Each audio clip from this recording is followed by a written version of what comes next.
Thank you for joining us for Enchantment's 2025 holiday concert. We hope that you've enjoyed our presentation of all the flora and fauna of the holiday season. We're grateful for Asbury United Methodist Church for hosting us today and want to take a bit of time to express a special thanks to Bob for running sound for us, Caleb, our percussionist, and Ellen, our soloist.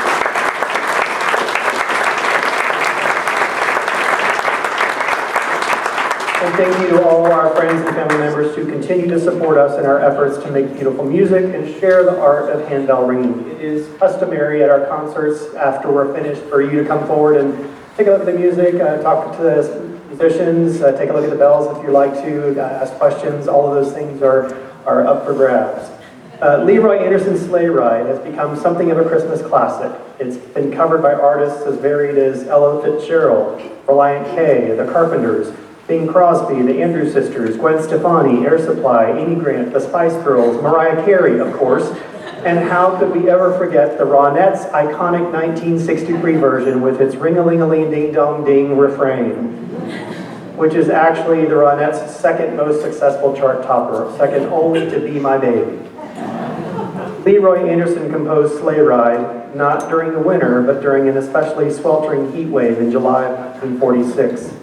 While staying in a cottage in Woodbury, Connecticut with his wife and young daughter. Story goes that Anderson was digging a trench to find some pipes emanating from a spring to help find some relief from the ongoing drought that was drying and cooking everything on the property. While he worked, he drafted, and he composed a number of tunes, one of which was, of course, Sleigh Ride, perhaps intended to help keep him cool during the summer heat. In 1949, the Boston Pops version became the quintessential version of this piece, one of the most popular recordings of all time, and is considered the Boston Pops' signature piece. It probably doesn't hurt that the piece includes the opportunity for every trumpet player ever to fulfill their dream of sounding exactly like a neighing horse. But you will notice we don't have a trumpet player here today. This is Martha Lynn Thompson's arrangement of Leroy Anderson's Sleigh Ride, without the obligatory trumpet horse.